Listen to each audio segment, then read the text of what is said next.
பார்த்தீங்கன்னா இன்றைக்கி நான் சோயா வச்சு தான் பண்ண போகிறேன் ரெசிபி. இதுவுமே வந்து ரொம்பவே சிம்பிள் தான். இதுக்கு தேவையானது வந்து சோயா ஆல்ரெடி நான் சுடு தண்ணியில் போட்டு ஊற வச்சு வச்சுருக்கேன். அப்புறம் பெரிய வெங்காயம் ஒன்று பொடி பொடியாக நறுக்கிக்கிட்டேன். இப்போ இதுக்கு வந்து எண்ணெய் ஊற்றுக்கலாம்.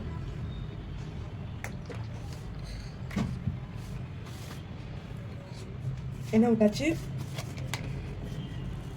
இன்னும் கொஞ்சம் எண்ணெய் விட்டுக்கலாம். நான் கம்மியாக தான் விட்டுருந்தேன், அதனால் இன்னும் கொஞ்சம் எண்ணெய் விட்டு, இது ஏன்னா நம்ம சாப்பாடு போட்டு கட்ட போகிறோமா, அதனால கருவேப்பிலை, வரமிளகாய்,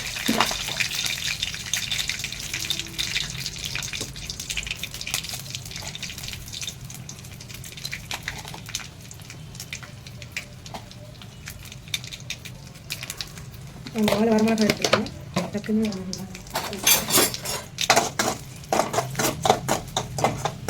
அப்புறம் பெரிய வெங்காயம் பொடி பொடியாக நறுக்குனது,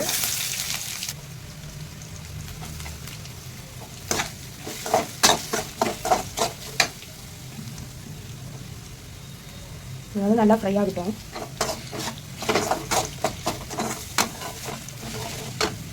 நான் சோயா ஊற வைக்கும் போது நான் உப்பு போடலை அதில், அதனால இதே உப்பு நம்ம சேர்த்து தான் போட்டுறோம்.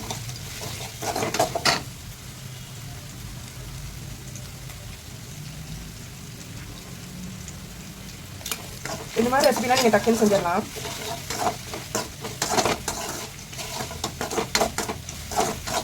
இதுதான் ஈஸியும் கூட. இதுக்கு உப்பு ஆட் பண்ணிக்கலாம். நான் இது கல்லுப்பு தான் எடுத்திருக்கேன். பார்த்தீங்கன்னா இவ்வளோ உப்பு எடுத்திருக்கேன். சாப்பிட்டு பார்த்துட்டு உப்பு பத்தலைன்னா போட்டுக்கோங்க. நான் இன்னும் கொஞ்சம் ஆட் பண்ணிக்கிறேன். ஏன்னா அதுலேயே சாப்பாடு போட்டு கரெக்டாக போகிறதுங்கிறதுனால நான் இதிலே ஆட் பண்ணிக்கிறேன். நம்ம சோயா ஊற வச்சுருந்ததுனால அதுலேயே ஆல்ரெடி தண்ணி இருக்குது, அதனால இதுக்கு எந்த தண்ணியும் ஆட் பண்ண வேணாம். இதுக்கு நீங்கள் மிளகாப்பொடி மட்டும் போட்டு கூட செஞ்சுக்கலாம். நான் வந்து மிளகாப்பொடி, என்னோடய வீட்டு மசாலா, அப்புறம் கரம் மசாலா கலெக்ட். இப்போ வேறு எதுவும் நான் பெருசாக ஆட் பண்ண போகிறதில்ல. நான் ஒரு வீடியோ பார்த்தேங்க, நம்ம போடுற மசாலாவில் வந்து பூச்சிக்கொல்லி மருந்து ஆட் பண்ணுறாங்கன்னு. இதை பற்றி நீங்கள் என்ன நினைக்கிறீங்கன்னு சொல்லுங்கள். ஏன்னா எல்லார் வீட்லேயுமே மசாலாங்கிறது இருக்குது. நம்ம யூஸ்வலாக யூஸ் பண்ணுற மசாலா தான் அது. 2 மசாலா பேர் சொல்லியிருந்தாங்க. நான் ஓப்பனாக சொல்ல விரும்பலை எந்த மசாலான்னு. ஆனால் அதில் பூச்சிக்கொல்லி மருந்து கலக்கிறாங்கன்னு வந்து நியூஸ் பேப்பரில் வந்துருக்குது. லைக் எனக்கு இதுக்கு என்ன சொல்கிறதுன்னு தெரியல. ஏன்னா நம்மளால் மசாலாவே யூஸ் பண்ணாமல் இருக்க முடியாது. ஆனால் குழந்தைங்களுக்கு தரும்போது தயவு செஞ்சு அவாய்ட் பண்ணிக்கோங்க. ஏன்னா நம்மளுக்கு டேஸ்ட்டை விட குழந்தைங்களோட ஹெல்த் தான் முக்கியம். இது வந்து பார்த்திங்கன்னா நான் 1/2 ஸ்பூன் இஞ்சி பூண்டு பேஸ்ட் எடுத்திருக்கேன், போட்டுக்கிட்டேன். நேற்று வந்து என்னால் வீடியோ போட முடியல, என் ஃப்ரெண்டு வீட்டுக்கு போனதுனால. அதனால் மைக்ரோவேவ் நேற்று நான் வந்து எதுவுமே சமைக்கலை சொல்லப்போனால். காலையில் லேட்டாக தான் எழுந்திரிச்சேன். லேட்டாக எழுந்திரிச்சிட்டு நான் ஃப்ரெண்டு வீட்டுக்கு டேரக்டாக போயிட்டேன்.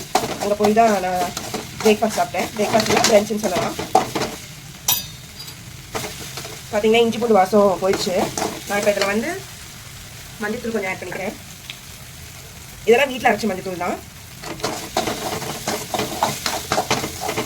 என் அம்மா நாங்கள் வந்து வீட்டில் மஞ்சள் போட்டிருந்தோம். ஸோ அதனால் நாங்கள் இது வந்து எங்கள் வீட்டில் போட்ட மஞ்சள் தான். ஸோ ஓன் மஞ்சள். இதில் எந்த ஒரு ப்ரிசர்வேட்டிவ்ஸ் எதுவுமே கிடையாது. வீட்லேயே நாங்களே மஞ்சள் போட்டு அறுவடை பண்ணி செஞ்ச மஞ்சள் போட்டோன்னே செம்மையான வாசம். இப்போ இதுக்கோட நான் வந்து எங்கள் வீட்டில் அரைச்ச குழம்பு மிளகா அப்படி தான் ஆட் பண்ணுறேன். உங்களுக்கு தேவையான அளவுக்கு நான் ஆட் பண்ணிக்கோங்க. நான் 1 ஸ்பூன் ஆட் பண்ணுறேன். மோஸ்ட்டாக வரமிளகாயை கூட நீங்கள் வந்து வரமிளகாய் வெளியே வாங்கி அரைச்சிக்கோங்க, அதுதான் பெஸ்ட்டு. குழந்தைங்களுக்குலாம் நீங்கள் செய்கிறீங்கன்னா மோஸ்ட்டாக எல்லாமே வந்து நீங்கள் வீட்டில் செய்கிற மசாலாவை வச்சு குக் பண்ணிக்கோங்க. வெளியில் வாங்குகிற மசாலா வெளியும் போடாதீங்க. அப்புறம் இதில் கொஞ்சமாக கரம் மசாலா, அப்புறம் வரமிளகாய். இதெல்லாம் பார்த்தீங்கன்னா பேக்கெட் மசாலா தான். ஆனால் என்கிட்ட இல்லை, என் அம்மா இந்த தடவை போகிறப்ப செஞ்சு அரைச்சி வைக்கிறதுனால நான் எதுவும் எடுத்து வரல. கொஞ்சமாக தேவைப்படலாம். ஆனால் எங்கள் வீட்டில் மோஸ்ட்டாக அம்மாவே அரைச்சிருவாங்க. வரமிளகாய் தூள் எல்லாத்தையும்.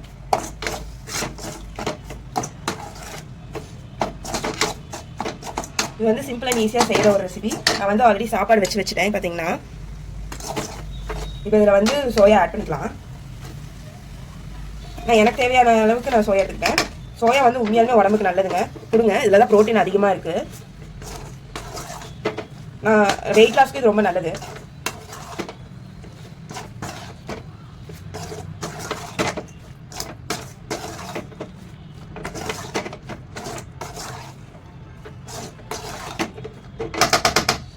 இது இப்போ சாப்பாடை போட்டு பரட்டி சாப்பிட்டப்போ சூப்பராக இருக்குங்க.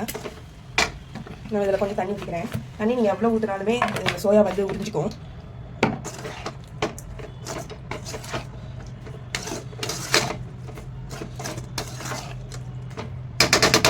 கொஞ்சம் கொதி வந்துட்டா முடிஞ்சு போச்சு இதோட ரெசிபி.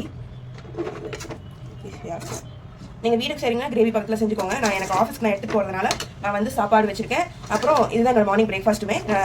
செய்யும் போதே ஒரே டைம் தான் செய்வேன், 2 தடவை செய்ய மாட்டேன். பிரேக்ஃபாஸ்ட் தனியாக லஞ்சுக்கு தனியாலாம் எனக்கு ஒரே தடவை தான் செய்கிறேன். ஏன்னா எனக்கு மட்டும்தான் நான் செய்ய போகிறேங்கிறதுனால சிம்பிளாக முடிச்சுப்பேன்.